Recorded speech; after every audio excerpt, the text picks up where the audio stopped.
新年快樂啊！2025年就過去咗啦，嚟到2026年，大家有啲咩新嘅計劃呢？嗱，今日咧就第一次2026年嘅第一條開箱片啊，冇錯，都係開箱波鞋嘅。嗱，其實咧嚟緊咧又就快到呢個農曆新年啊嘛。咁農曆新年咧之前咧，通常都會買啲新衫新鞋咁樣啦。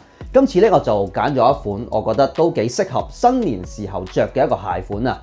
嗱，新年時候嘅鞋款唔一定係要紅色啊、黃色呢啲咁誇張嘅，我覺得咧都可以一啲比較暖色通啲嘅一個鞋款，都幾適合着去配襯拜年嘅衫褲，咁樣咧大家咧就可以新年嘅時候咧有新鞋着啦。嚟緊咧我仲可能會拍一啲咧關於新年着咩衫去拜年嘅影片嘅，大家可以留意下啦。今日就講咗我揀咗一款新嘅鞋款，就係呢款 Salomon XT Whisper 嘅 Holiday Pack。如果想支持下我介紹更多鞋款衫褲俾大家，可以加入會員支持下。我哋陸續揾緊合作單位，提供會員專屬折扣，仲會不定期送鞋送衫添。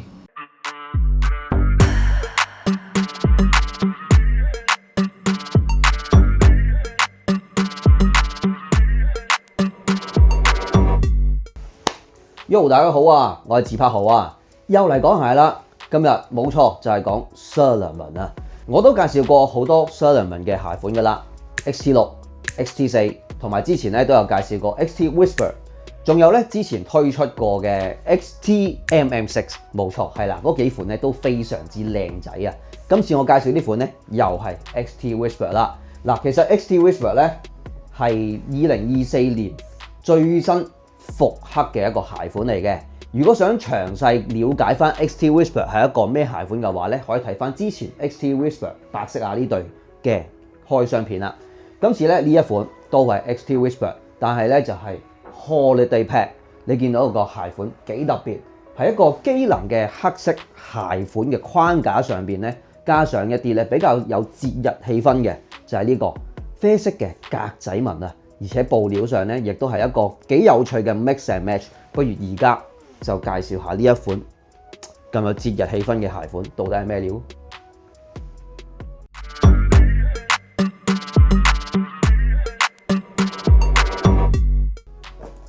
好，講下呢對鞋先。嗱，呢一款鞋咧，其實就係上年開始復刻嘅 XT Whisper。其實咧喺2009年嘅時候咧已經推出過一次 XT Whisper 嘅女裝版本啊。點解係女裝版本？因為當時推出嘅呢個款式咧只係 for 女仔着嘅啫。同時間咧有推出過一款基本上係完全一樣嘅鞋款，叫 XT Hook。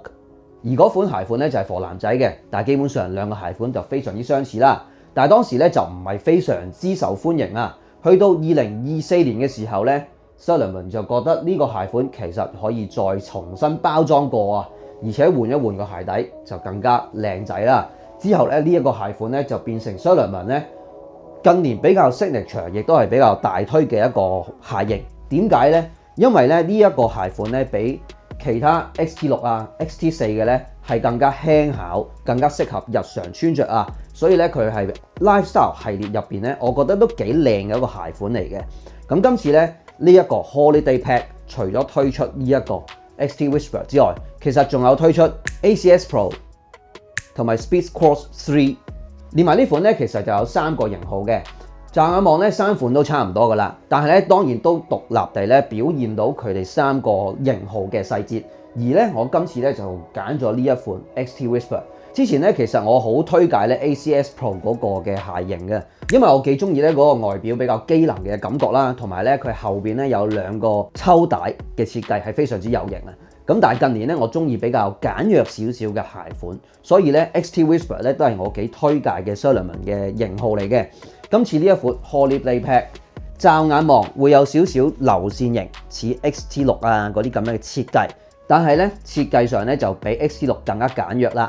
咁今次呢個款式咧就拼接咗幾個唔同嘅質地啦。技術層面上咧，其實上邊嘅鞋面就保留翻咧 XT Whisper 原本即係2009年嘅時候推出嘅一個上面嘅設計啦。而鞋底嘅部分咧就係用咗 XT Pathway 嘅一個鞋底，咁啊組成咗呢一款全新嘅 XT Whisper 啦。咁當然啦 ，Salomon 最 signature 嘅 Quick Lace 快速綁帶系統啊，一樣係有喺呢度啊。咁我都係非常之中意啊，懶人最適合噶啦。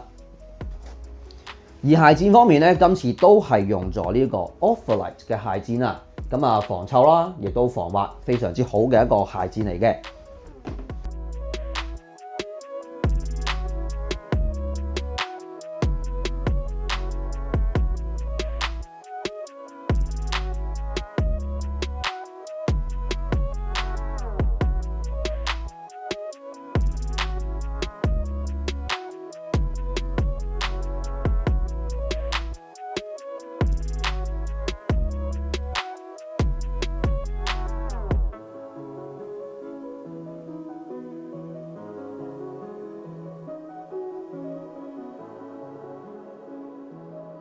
好啦，講翻今次呢個 Holiday Pack 到底有咩咁正呢？今次咧，你會比較少見到一個機能鞋款上邊咧用咗一個類似絨面嘅一個格仔紋啊。呢個咧本身係一個幾有節日感嘅一個 pattern 啦，但係我覺得咧其實係非常之少見啊。你唔好講話呢個機能鞋款啦，就算喺普通嘅波鞋上面啊，甚至乎皮鞋咧，都比較少見呢一種咁樣格仔紋啊。咁我本身咧都幾中意格仔嘅，而呢一款咧比較少少英式感覺嘅格仔紋咧係非常之靚啊！你又估佢唔到咧，喺一個啡色嘅格仔紋上邊配上咧一個主要係黑色嘅一個山鞋咧，又幾靚喎，又幾夾喎！嗰件事咧係好特別嘅。你就咁望咧，未必 feel 到佢係有咁特別。你着起嚟咧，會發覺咦又幾好襯，又幾好睇。咁啊，佢係一個唔算好高調，但係咧好有設計感嘅一個鞋款，我自己就幾推介啦。而且咧呢一款咧係運用咗好多唔同嘅材質嘅，你會見到咧嗱，頭先講過呢個格仔紋咧就係一個絨面啦。另外咧呢度黑色嘅呢個部分係啦，就一個咧類似少少磨砂嘅一個，我都唔知點形容啊。你會見到上面有少少 texture 嘅，絕絕地嘅感覺，唔係普通一塊膠嘅裁片啊。咁啊，配合起呢一個絨面咧，其實係一個幾特別嘅一個配合嚟嘅。咁上邊咧，亦都有呢個 sensitive 菠蘿紋啦。咁呢個穩定鞋身嘅一個設計咧，係用咗一個 PU 壓紋喺上面嘅。咁咧，亦都會造成一個 contrast 喺度啦。另外，鞋身咧仲有其他嘅部分，譬如一啲咁嘅網布啊，後邊咧又用翻呢一個絕絕地嘅一個黑色嘅裁片啦。加上一啲反光嘅細節啦，我覺得整個感覺咧係幾特別嘅。佢咧少少暗黑系，但係咧又有少少 fashion 味，我覺得咧幾靚仔。配襯方面咧應該都幾好玩嘅。我覺得咧就算你唔玩啲機能嘢嘅話咧，配翻啲日常嘅穿搭啊、街頭嘢啊，其實咧都係冇問題嘅。好啦，嚟試下呢對 Salomon XT Whisper 嘅 Holiday Pack， 即係呢個啡色格仔紋嘅鞋款先。咁啊，先講下配襯啦。咁呢對鞋咧，佢本身係一個機能鞋款啦。咁但係咧，今次以一個黑色為主要嘅基底，配翻一個啡色嘅格仔紋嘅話咧，我覺得配襯上咧就有多少少變化啦。唔一定要配一啲機能系嘅一個服飾嘅，咁你可以隨意玩翻一啲街頭嘅服飾啦，襯翻啲日常穿搭嘅嘢都 OK。咁咧配翻一個灰色嘅牛仔闊褲啊，咁咧呢啲咁嘅闊褲配翻啲 Salomon 啊，比較街頭款式嘅鞋款咧，其實都幾好睇嘅。而且呢個灰色咧唔係深灰色，唔係黑色，咁咧就可以突出翻呢個鞋嘅顏色啊同埋設計啦。上身方面咧就可以做翻個顏色呼應啦。今次呢件咧就係 Project 4嘅黑色啊灰色嘅一個 hoodie 機能 hoodie， 就可以配襯翻呢對鞋黑色嘅一個細節啦。另外咧重點就係加翻一件咧都係 Earth Tone 嘅一件外套，就可以呼應翻鞋上面啡色嘅細節啦。呢一件咧就係到一段時間啦，幾年前咧 Uniqlo Crossover White Mountaineering 嘅一個羽絨外套啦，咁啊冬天非常之適合啊。中長度我揀佢咧係顏色可以呼應翻鞋嘅細節啦。咁大家咧都可以注意翻呢種咁樣顏色嘅平衡啊。咁啊當然帽都係因為一個 Earth Tone 嘅系列啦，就可以呼應翻成身一個設計啦。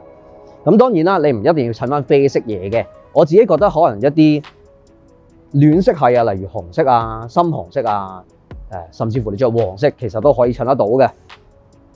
咁如果你唔係玩呢個暖色系嘅話咧，如果你玩一啲全黑啊，或者一啲米白色嘅，都可以襯到呢個鞋款嘅。好啦，呢一對 Salomon XT Whisper 好唔好着呢？其實個感覺咧係同 XT6啊、XT4咧係非常之相似啊。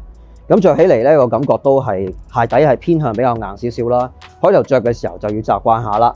咁但係着耐咗咧，其實都係非常之唔錯嘅。咁啊鞋面咧，因為今次咧係用咗一個比較軟熟啲嘅一個材質啊，呢個咁樣嘅係啦格仔紋嘅絨布咧，其實咧着落去咧都幾舒服嘅喎。咁啊配襯咗咧。其他黑色嘅部分咧，呢啲都係一啲比較軟少少嘅一啲質地啦，所以着落去呢個感覺都幾貼腳，唔錯嘅腳感，有少少包腳包住你個腳掌嘅感覺，幾好嘅。咁但係咧鞋嘅鞋型咧就係偏窄少少啊，咁啊建議咧就買翻大少少就會比較好啲啦。咁啊 so far 着落去嘅感覺都幾好。咁啊如果你約開 Salomon 嘅其他鞋款咧，相信個感覺都幾類似啊。咁啊，長時間着咧都唔會有大問題。Very good。